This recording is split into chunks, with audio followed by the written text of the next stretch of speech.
تمسك بحبل الله واتبع الهدى ولا تك بدعيا لعلك تفلح ورن بكتاب الله والسنن التي أتت عن رسول الله تنجو وتربح. الحمد لله رب العالمين، وصلي وسلم على أشرف الأنبياء والمرسلين نبينا محمد وعلى آله وصحبه أجمعين ومن اتبعهم بالإحسان إلى يوم الدين. أما بعد. Nous continuons donc la série de cours sur les rites du Hajj et nous sommes arrivés au 5e cours. Ceci, tandis que nous étions dans la description du Hajj et nous avions terminé la station de Arafat, et nous sommes arrivés donc à la fin de la station de Arafat. Donc je continue à ce moment-là. Donc le pèlerin reste le 9e jour de Dhul Hijjah, le jour de Arafat, sur le mont Arafat jusqu'à que le soleil se couche lors du Maghrib. Et ceci donc, le fait de rester jusqu'à l'heure du Maghrib, ceci fait partie des obligations du Hajj. Une fois que le soleil s'est couché, le pèlerin se rend vers Muzdalifa. Il s'y dirige calmement et posément, sans hausser la voix sur ses frères pèlerins, ni en gênant personne. Si toutefois il trouve une ouverture devant lui, alors il peut hâter la marche. Et il est permis de s'y rendre en moyen de locomotion. Une fois arrivé à Muzdalifa, on prie avec un seul adhan et 2 iqama, le Maghrib et l'Isha. Donc le Maghrib, 3 rak'at et l'Isha, 2 unités de prière. Le Maghrib, 3 unités de prière et l'Isha, 2 unités de prière, sans prier entre elles-ci. C'est-à-dire entre le Maghrib et entre l'Isha. Si le pèlerin arrive à temps pour prier à la mosquée de Muzdalifa, qui se trouve à Ma'ashar al-Haram, et qu'il prie derrière l'imam, alors c'est très bien. Sinon, il peut prier de la manière précitée dans cette mosquée avec ceux qui ont raté la première prière en groupe. Ou il peut prier à n'importe quel endroit de Muzdalifa et il essaie de prier en groupe avec ses frères pèlerins. Ensuite, le pèlerin prie, après avoir prié l'Aïcha, il prie le witr. Il prie le witr selon la parole la plus forte des savants. Et ensuite, il se repose afin de prendre des forces pour le jour qui suit. Car le jour qui suit, donc qui est le 10e jour de Dhul Hijjah, c'est un jour, comme vous allez le voir, où il y a beaucoup d'œuvres à accomplir. Et donc, c'est bien si la personne, elle peut prendre de ses forces.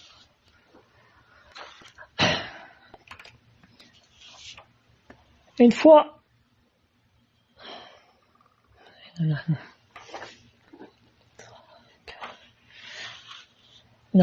donc le pèlerin qui a force et santé, il doit passer toute la nuit à Muzdalifa.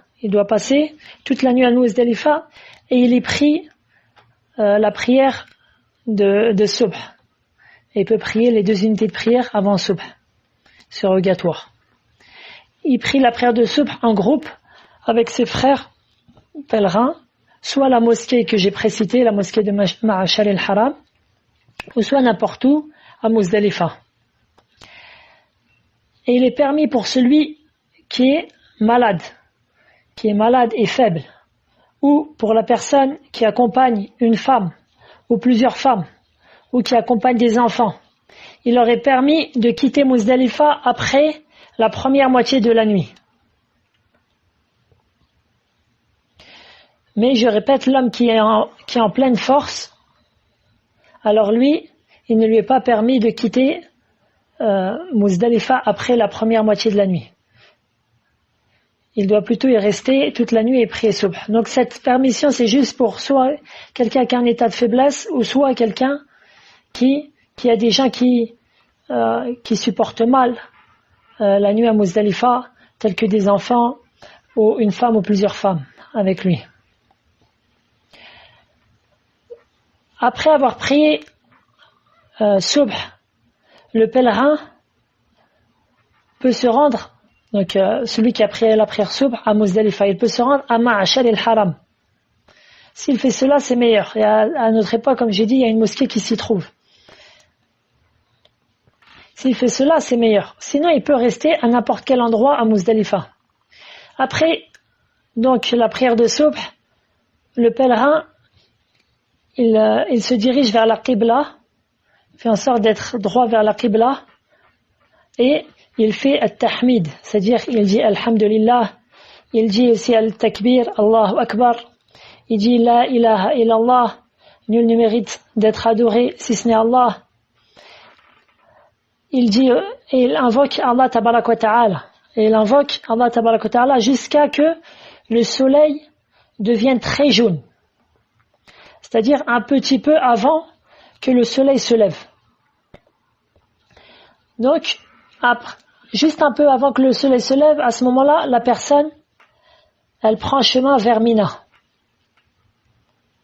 Elle se lève de sa place et prend chemin vers Mina. En chemin, le pèlerin ramasse 7 petites pierres. Ces pierres-là qui sont de la grosseur de celle utilisée pour le lance-pierre, ou avec le lance-pierre. C'est-à-dire un peu plus gros qu'un pois chiche. Le pois chiche avant qu'il prenne du volume en étant plongé dans l'eau. Donc voilà à peu près la dimension des pierres. Donc il en prend 7. Le pèlerin emprunte le chemin qui le mène vers la stèle à Aqaba. La stèle qui s'appelle Aqaba. Une remarque pour se visualiser un peu. À partir de Arafat, quels sont l'ordre des lieux sacrés? Donc, il y a Arafat qui est le plus loin de la Mecque. Puis ensuite, il y a une zone qui s'appelle Muzdalifa. Puis ensuite, il y a une zone qui s'appelle Mina. Et ensuite, il y a la Mecque où se trouve la mosquée sacrée. Donc là, le pèlerin était à Muzdalifa et donc il va se diriger vers Mina car les stèles qu'on va lapider, elles se trouvent à Mina. Donc le pèlerin va donc ce jour, le jour qui est donc le 10e jour de Dhul Hijjah, le jour de l'Aïd, il va lapider la stèle à Aqaba, qu'on appelle aussi Jama'atul Kubra, c'est-à-dire la grande stèle, et qui est, pour le pèlerin qui vient de Muzdalifa, la dernière stèle, celle qui est la dernière stèle, celle qui est la plus proche de la mosquée sacrée. Donc, il y a 3 stèles. La première, il va pas la lapider. La deuxième, il va pas la lapider. Il va lapider seulement la 3e. Et en général, ils font en sorte, les autorités, ils font en sorte de boucler le passage vers la première et la deuxième, afin que les gens, ils ne les lapident pas. Mais tu trouves toujours des gens qui font n'importe quoi, malheureusement. Allah al-Musta'an. Bref, une fois arrivé devant la stèle à Aqaba, il fait de sorte de se placer en face d'elle, tandis que la Mecque, c'est-à-dire la maison sacrée, se trouve à sa gauche. Et Mina se trouve à sa droite. Je conseille à mon frère pèlerin de se rapprocher de celle-ci calmement.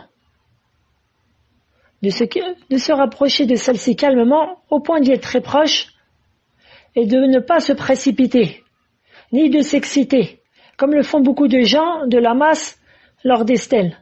Toi, marche calmement, avance-toi et prends ton temps. C'est-à-dire, certaines personnes de loin, ils veulent, il a une 50aine de mètres, il veut lapider de loin.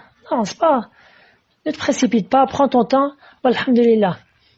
Ensuite, donc, le pèlerin, il lapide avec sa main droite, pour celui qui en a la capacité, la stèle. il jette les pierres une par une, en disant avec chaque lancer Allahu Akbar, Allahu Akbar, Allahu Akbar. Il peut continuer de dire la talbiya entre ces différents lancers de pierres. C'est-à-dire, tu peux jeter une pierre, tu dis Allahu Akbar, puis tu t'arrêtes.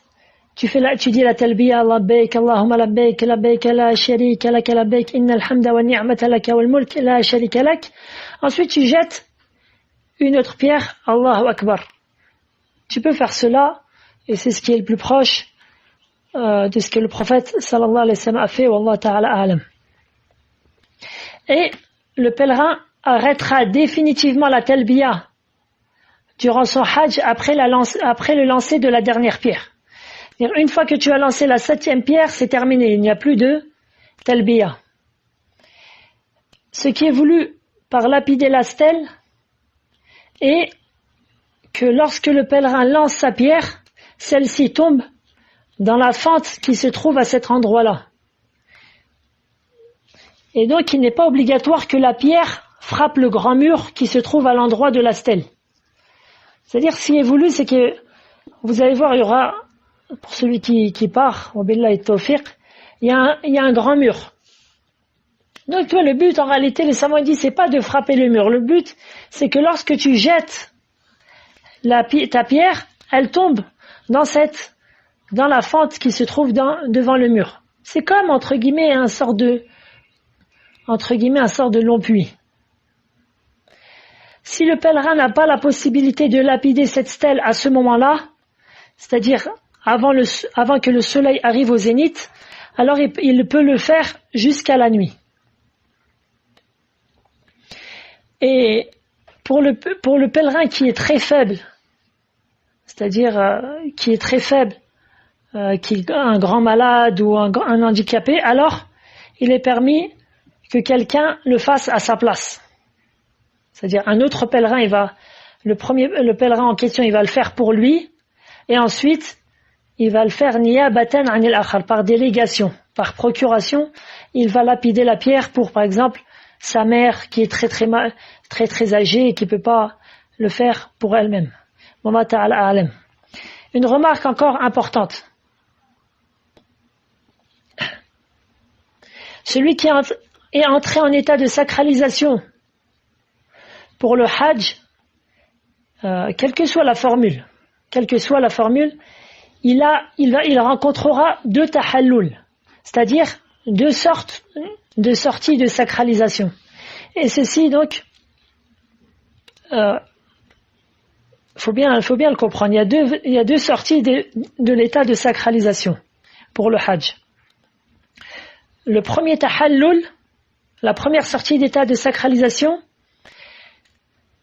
est celui qui lui repermet tout ce qui lui était interdit, si ce n'est la relation charnelle et ce qui a un lien direct avec la passion charnelle, tels que les préludes, les préliminaires, ou le fait de susciter sa passion charnelle et ces choses-là. Hormis cela, la passion charnelle et les relations charnelles, le premier tahallul, il permet toute autre chose, tel que le fait de se mettre du parfum pour les hommes, le fait de remettre ses habits, le fait de couvrir sa tête pour les hommes, le fait de reprendre la chasse, etc. Et le deuxième tahallul, à ce moment-là, tout redevient permis au pèlerin. C'est-à-dire même la relation charnelle avec son épouse et ses préliminaires. Donc voilà, il y a deux sortes de tahallul. Certains savants, et c'est la parole la plus forte, ils disent qu'à partir du moment où le pèlerin a lapidé la stèle à Aqaba, que je viens de citer, alors il rentre dans le tahallul al-awwal, c'est-à-dire il rentre dans la première des sacralisations, à savoir, comme je l'ai déjà dit, que tous les interdits de la sacralisation lui redeviennent permis, si ce n'est les relations intimes avec son épouse et ses préliminaires. Donc, j'espère que ceci est clair. Après cela, Donc, après avoir lapidé la stèle à Aqaba, la sunna est le fait de sacrifier sa bête. C'est-à-dire sacrifier la bête qui est donc soit, comme on l'avait précité, soit un mouton, soit le 7e, c'est-à-dire soit un bœuf, et un bœuf est bon pour 7 personnes, ou soit une naqa, c'est-à-dire un chameau, et un seul chameau suffit pour 7 personnes. Et le mieux, c'est de sacrifier avec la sunna, le fait de sacrifier avec sa propre main, comme l'a fait le prophète sallallahu alayhi wa sallam. Et comme nous l'avons vu, et je le répète, le sacrifice de la bête est obligatoire.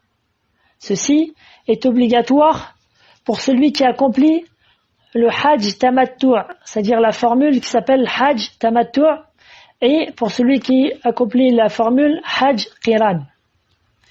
Tandis que celui qui accomplit le hajj mufrad, à lui, pas de sacrifice. Lui n'a pas de sacrifice. Et il est légiféré de sacrifier à n'importe quel endroit, à Mina ou à la Mecque. Et quoi qu'il en soit, étant donné qu'aujourd'hui, les autorités, ils ont interdit le fait que les pèlerins entrent dans les abattoirs. Car ça causait beaucoup de problèmes. Donc je ne rentrerai pas à plus de détails sur ce point. Et j'ai un cours que je rediffuserai, Inch'Allah, sur les règles du sacrifice pour ceux qui veulent plus de détails dans ce point-là. La seule chose que je peux dire, c'est que la sunna, c'est le fait de manger de sa bête. Donc si la personne a la capacité de manger de sa bête, c'est une bonne chose. De plus, le pèlerin a le droit de garder une partie de la viande pour la consommer durant son voyage ici ou même la ramener avec lui dans son pays. Et il est obligatoire d'en distribuer, c'est-à-dire de cette viande-là, aux pauvres. Et à ce propos-là, alhamdoulilah, il y a des organismes qui s'occupent de distribuer la viande. Ensuite, le pèlerin va ensuite se raser les cheveux ou se les couper. Se les couper d'un même niveau. Et le fait de se les raser est préférable. Car le prophète sallallahu alayhi wa sallam se les est rasés. Et il a invoqué le pardon d'Allah Ta'ala 3 fois pour ceux qui sont rasés les cheveux. Et une seule fois pour ceux qui sont limités à les couper. Donc il est préférable de se les raser complètement. La sunna est de débuter le rasement des cheveux par le côté droit. Par le côté droit. Le prophète sallallahu alayhi wa sallam, il a fait signe de sa main à son coiffeur de commencer par le côté droit. Et ça, malheureusement, c'est quelque chose que beaucoup de coiffeurs ils ne savent pas. Donc la personne, elle lui dit, une fois qu'il vient, il va te couper les cheveux, tu lui dis, commence par la droite. Et juste une chose du côté pratique, étant donné que beaucoup de gens n'ont jamais fait le hajj, une fois que tu retournes en réalité vers la Mecque, après avoir lapidé la stèle, à Aqaba, tu trouves en chemin un grand nombre de coiffeurs. Un grand nombre de coiffeurs en chemin. Donc c'est donc le bon moment pour se raser les cheveux ou se les couper. Tandis que pour les femmes, il suffit qu'elles regroupent leurs cheveux et coupent l'étendue d'une phalange. Ceci est suffisant pour elles. Après cela, le pèlerin s'habille de ses vêtements habituels. Donc il peut remettre une qamis, il peut se recouvrir la tête, il peut se parfumer, etc. Et il lui est aussi permis de prendre une douche, afin de faire disparaître la sueur et les résidus de cheveux sur son corps. Donc pour l'hygiène, et étant donné que la personne elle va se rendre à la mosquée sacrée, c'est une bonne chose si la personne elle fait une douche, elle s'habille bien, elle se parfume. Si c'est un homme, elle se parfume. C'est quelque chose qui est bien. Ensuite, donc le pèlerin, donc que ça soit celui qui a la formule tamattu' ou la formule qiran ou la formule mufrad, il va se rendre donc à la mosquée sacrée afin d'accomplir le tawaf al-ifada, le tawaf du hajj, qui est un des piliers du hajj. Il fait ce tawaf comme celui de la umrah, et comme celui lorsqu'il arrive de la Mecque, si ce n'est qu'il n'y a pas de ittiba', c'est-à-dire il ne fait pas apparaître son épaule droite, étant donné que, comme j'ai dit à la base, il a remis ses vêtements, donc il ne fait pas apparaître son épaule droite. De plus, il n'y a pas de raml, c'est-à-dire il ne fait pas de petits pas rapides durant les 3 premiers tours de la Kaaba. Ces deux choses-là sont pas légiférées durant le tawaf al-ifada.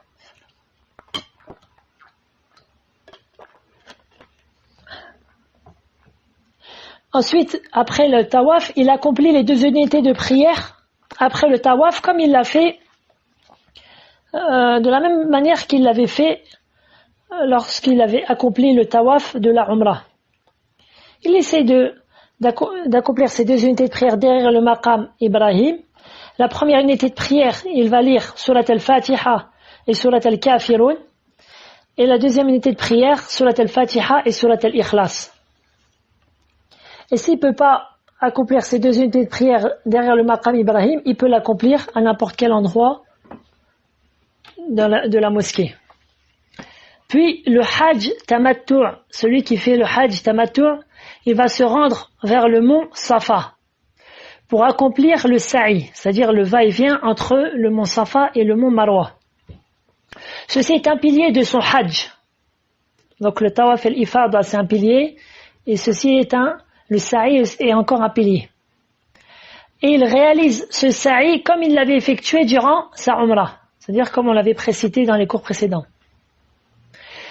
Maintenant, celui qui observe la formule, c'est-à-dire le hajj qiran ou mufrad, ou ifrad.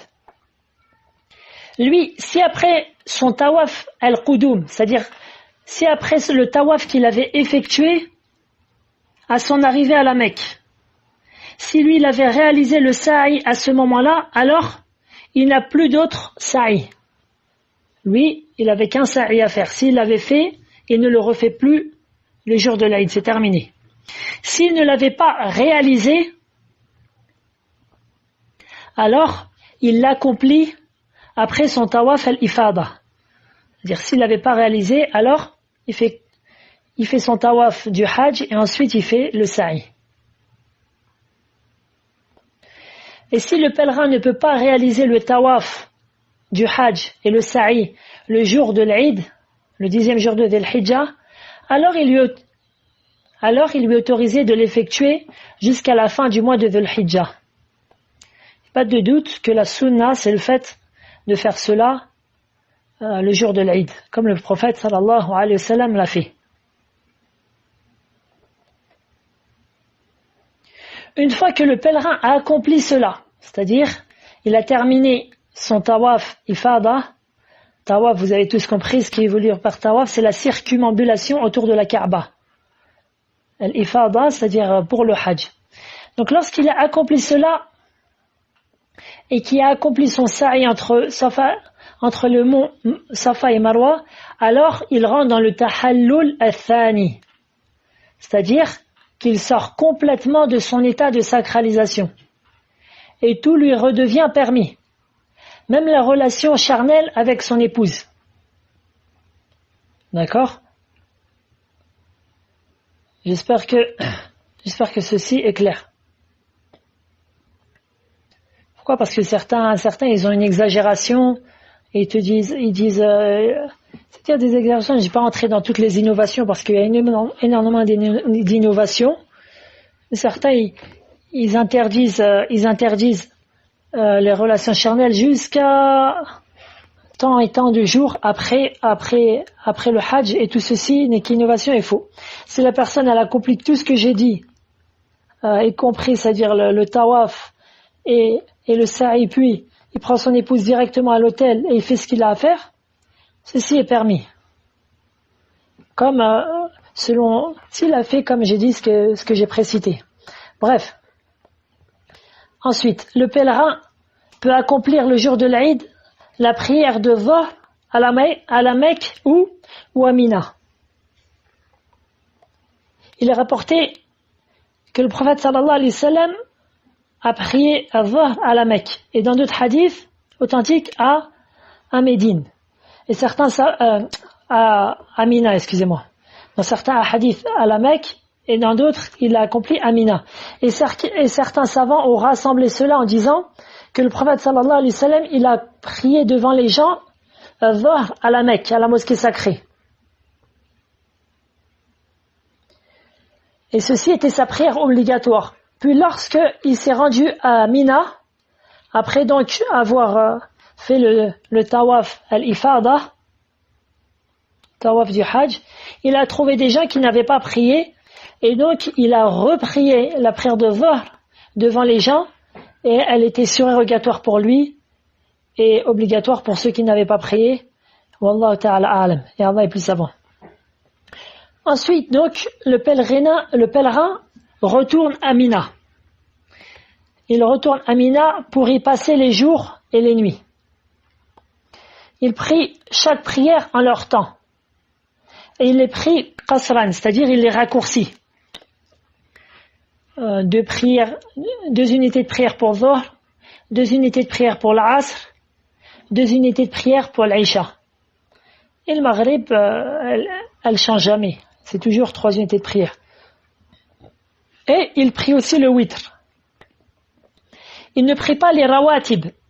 Les rawatib qui sont les prières qui sont directement attachées aux prières obligatoires.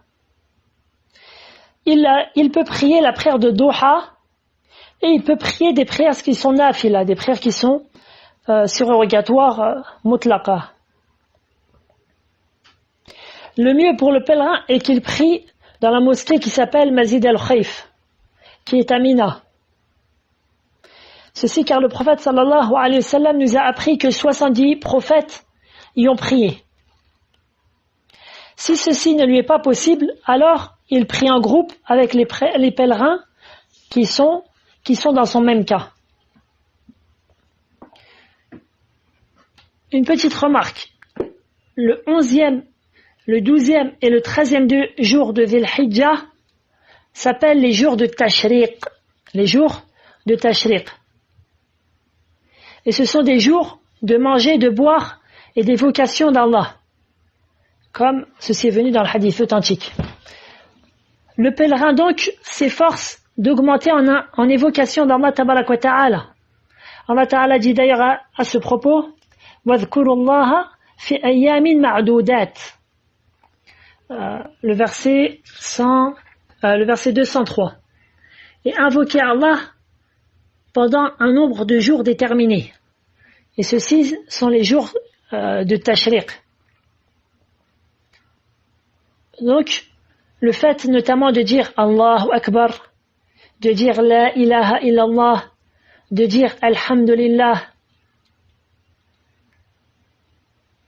Et bien sûr, le musulman peut lire le Coran, Al-Karim, et peut invoquer Allah Ta'ala.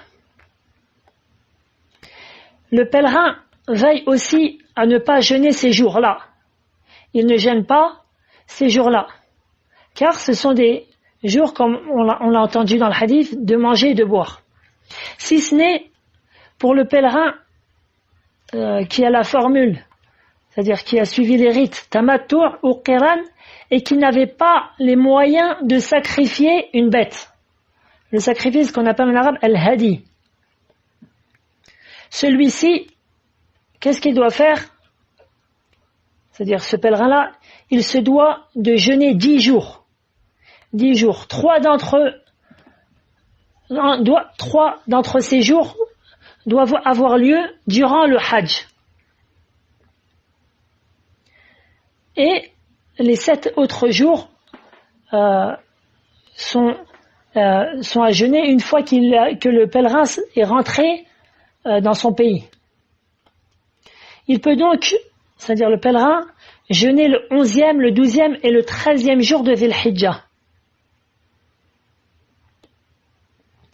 Et ceci est propre à celui qui n'est pas un habitant de la Mecque. Allah Ta'ala dit à la fin du long verset 196, فَإِذَا أَمِنْتُمْ فَمَنْ تَمَتَّعَ بِالْعُمْرَةِ إِلَى الْحَجِّ فَمَا اسْتَيْسَرَ مِنَ الْهَدِيِ فَمَنْ لَمْ يَجِدْ فَصِيَامُ 3 أيام في الحج و7 إذا رجعتم تلك 10 كاملة ذلك لمن لم يكن أهله حاضر المسجد الحرام واتقوا الله واعلموا أن الله شديد العقاب.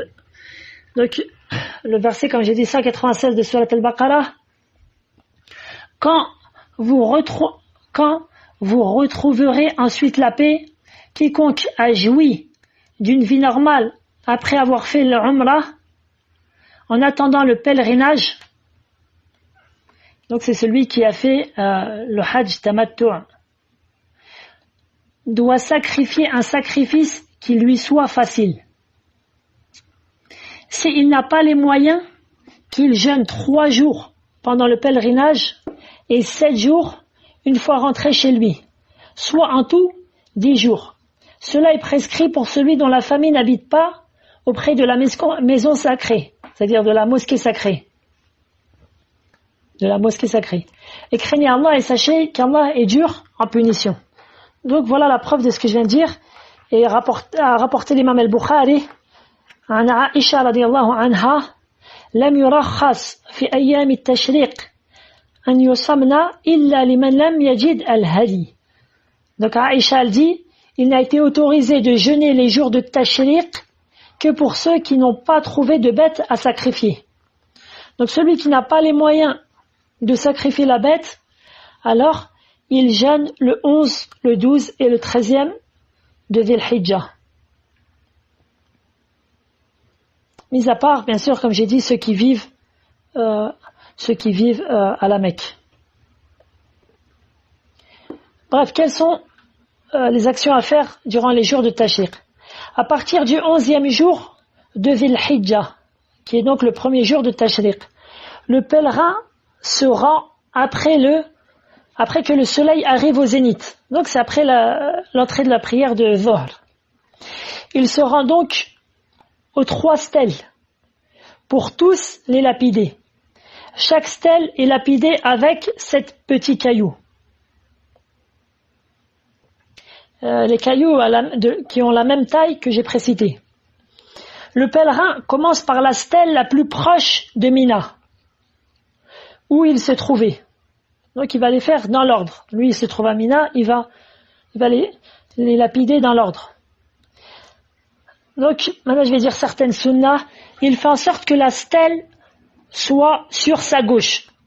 Pourquoi? Parce que lorsque tu t'avances vers la stèle, tu vas voir qu'il y a un groupe de personnes qui vont aller du côté gauche de la stèle et d'autres qui vont aller du côté droit. Donc toi tu fais en sorte de marcher du côté droit de sorte que la stèle elle soit sur ta gauche. D'accord? Ensuite donc tu lapides cette stèle là par 7 petits cailloux. À chaque fois que tu jettes un caillou, tu dis Allahu Akbar, puis Allahu Akbar, etc. jusqu'à que tu finisses les 7 cailloux. Puis après cela, tu t'avances un petit peu sur ta droite. D'accord? Tu t'avances un petit peu sur ta droite et tu t'arrêtes et tu te diriges vers la Qibla. Et il y a des panneaux qui indiquent la direction de la Qibla. À ce moment-là, tu t'arrêtes et tu lèves les mains en invoquant Allah très longtemps. En invoquant Allah Azza wa Jal très longuement. Une fois que tu as fait cela, alors tu continues ton chemin vers la 2e stèle. Et cette fois, tu vas faire le contraire, à savoir que tu vas marcher vers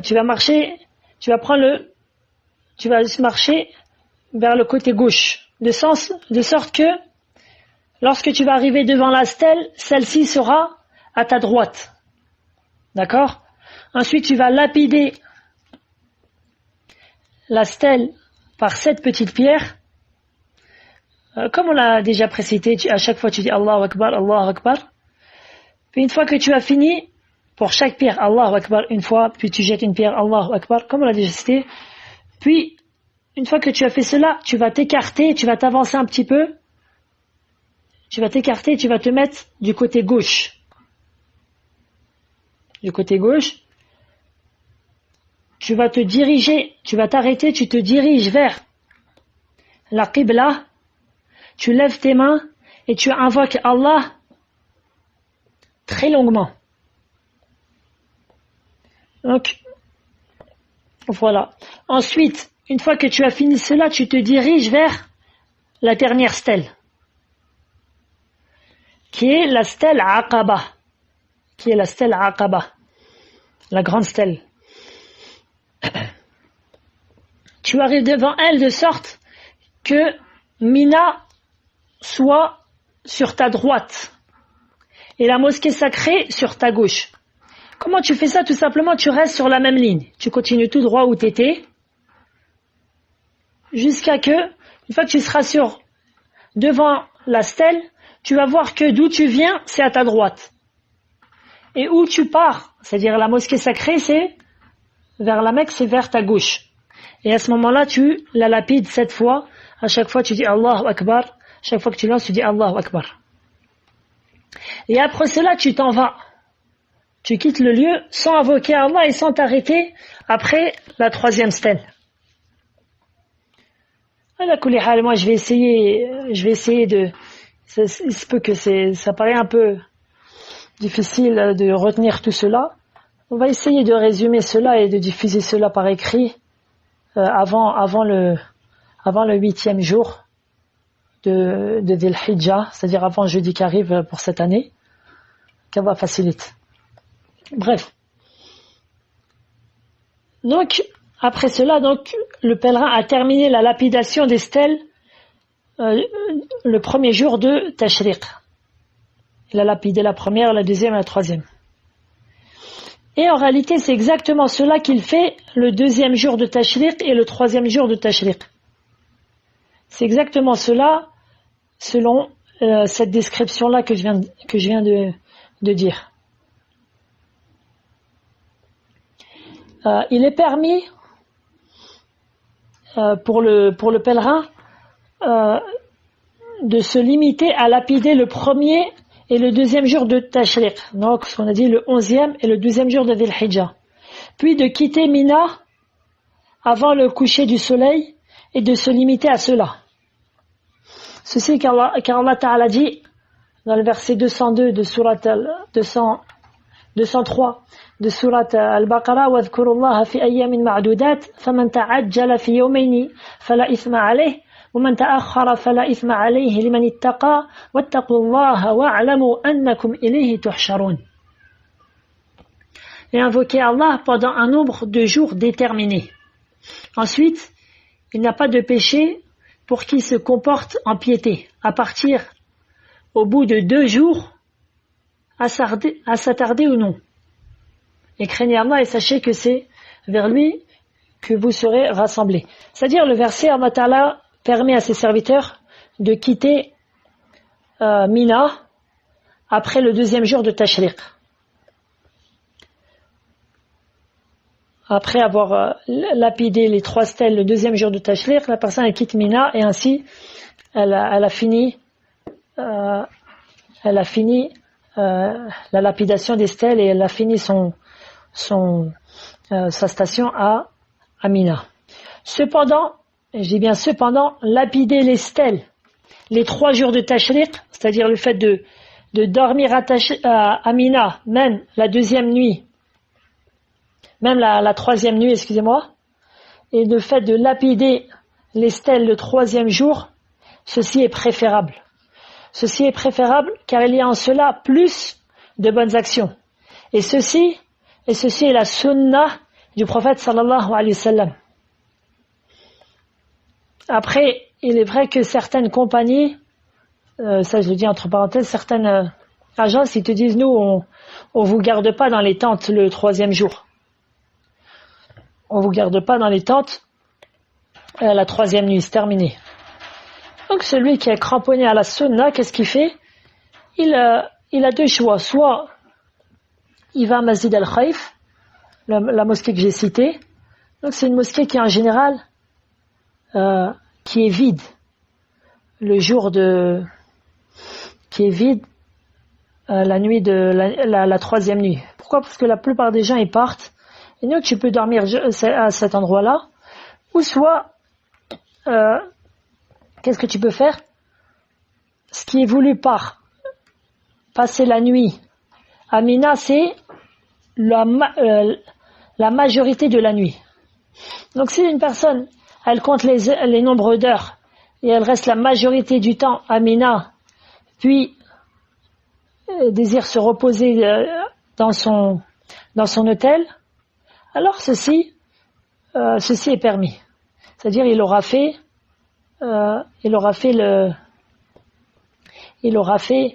al-mabit bimina, c'est-à-dire il aura passé la nuit à Mina, même si le mieux c'est d'y passer toute la nuit, si ce n'est pour faire quelque chose que je vais bientôt citer. Donc voilà. La chose, je vais la citer maintenant. Parmi les sunnahs, durant la nuit de Mina,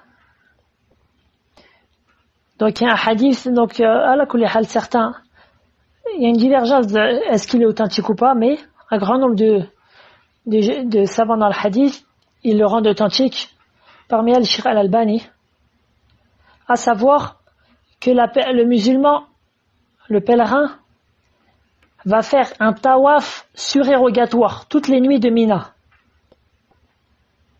Ceci en veillant à passer la moitié de la nuit à Mina. C'est-à-dire, donc c'est pour quelqu'un qui est rapide et qui a une certaine force physique. Lui, qu'est-ce qu'il va faire? Il va rester la majorité de la nuit à Mina. Par exemple, il va rester, si la nuit, on compte la nuit, là, juste de tête à mon avis, la nuit, elle doit durer à peu près, en ce moment, peut-être 7 heures à peu près. Donc la moitié de 7, ça fait 3,5. C'est-à-dire, une fois avoir passé plus de la moitié de la nuit, la personne, elle va se rendre rapidement à la Mecque, elle va faire un tawaf et elle va revenir à Mina. Si la personne elle peut faire cela, alors c'est bien. Et si elle ne peut pas, alors pas de mal, car ceci est surérogatoire et n'est pas obligatoire. De plus, il est permis durant les nuits de Mina, pour celui qui est ma'zour, c'est-à-dire qui est ma'zour, c'est-à-dire qu'il y a une raison qui est ma'zour, c'est-à-dire qu'il y a une raison, c'est-à-dire qu'il y a une raison légiférée, ou on peut dire ça plutôt, qu'il y a une excuse valable plutôt.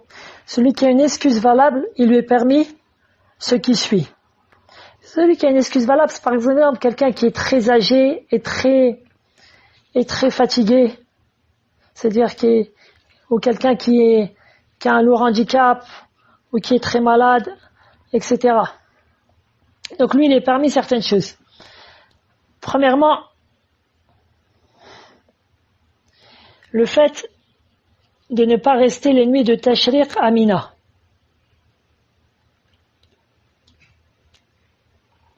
Deuxièmement, le fait qu'il lapide en une seule journée ce qu'il devait faire en 2 journées. Ceci, c'est-à-dire par exemple le 11e jour, c'est-à-dire le premier jour de Tashriq, il va lapider pour son 11e jour et pour son 12e jour, c'est-à-dire pour le premier jour de Tashriq et pour le 2e jour de Tashriq. Comment il fait? Il va tout simplement lapider la première stèle de 7 pierres. Pour chacune, il dit Allahu Akbar, Allahu Akbar. Puis, il répète cela une deuxième fois.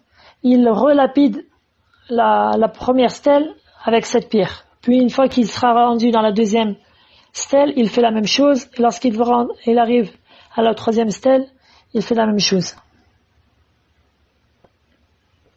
Et il lui est permis aussi de lapider les stèles de chaque jour durant la nuit. Qu'est-ce qui est voulu durant la nuit? C'est après la nuit, après l'entrée du temps. L'entrée du temps qui est, comme je l'ai dit, lorsque le soleil arrive au zénith.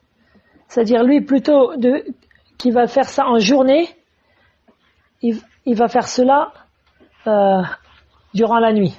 C'est-à-dire, par exemple, on est le premier jour de Tashriq, donc il voit qu'il y a trop de foule, et il a peur de faire cela après Dhuhr ou après l'Asr. Lui, il va attendre Amina jusqu'à la moitié de la nuit, ou le début de la nuit, ou la fin de la nuit, et à ce moment-là, il va lapider les pierres, les stèles. Même si, entre guillemets, au jour d'aujourd'hui, il n'y a pas vraiment de risque. Il n'y a aucune peur à avoir durant la lapidation des stèles. Pourquoi? Parce que, Jazakumullahu khairan, qu'Allah les récompense, ils ont fait plusieurs étages. Donc il y a presque 5 étages au jour d'aujourd'hui. Donc la foule, elle est répartie. Et donc il n'y a pas vraiment de peur à avoir. Walhamdulillah.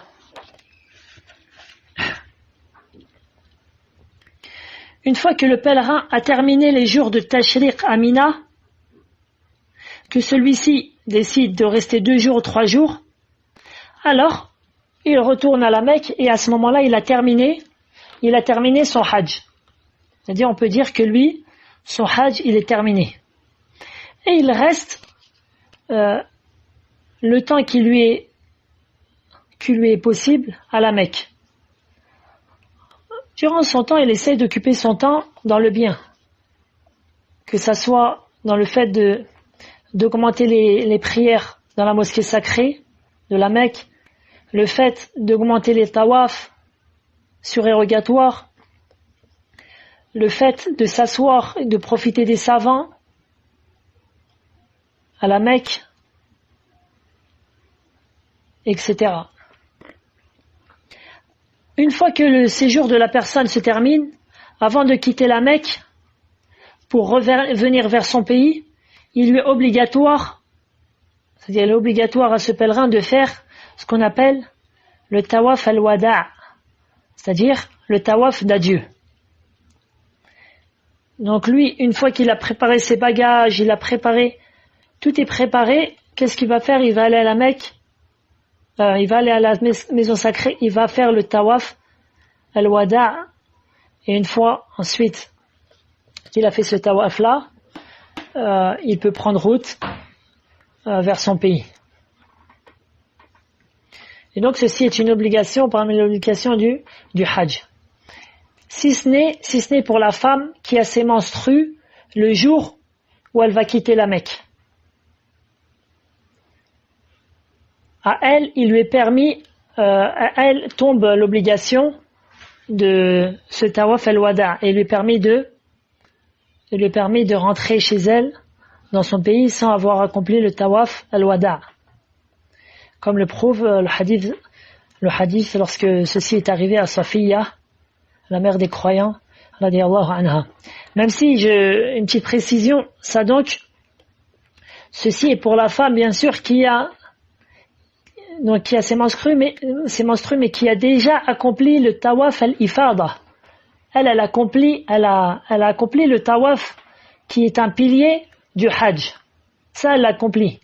Mais il se trouve que par exemple, si par exemple, après qu'elle ait fini son hajj, qu'elle ait fini les piliers du hajj, etc., le jour où elle va quitter son pays elle va quitter la Mecque pour son pays, alors, si elle a ses menstrues à ce moment-là, pas de mal, et elle peut rentrer chez elle, et elle n'a pas de péché du fait qu'elle n'a pas fait le tawaf al-wada', c'est-à-dire le tawaf d'adieu. Et enfin, pour finir, il est conseillé pour le pèlerin de prendre avec lui du zamzam, que ce soit pour lui ou pour en faire cadeau, car le prophète sallallahu alayhi wa sallam aimait prendre du zamzam avec lui. Alhamdulillah, avec cela on a terminé la description du hajj, du début à sa fin. Et dans les prochains cours, on continuera sur certains jugements importants qui sont autour du Hajj. Wallahu a'la wa a'lam. Subhanallah wa bihamdih. Subhanaka Allahumma bihamdik. Ashhadu an la ilaha illa ant. Astaghfiruka wa atubu ilayk.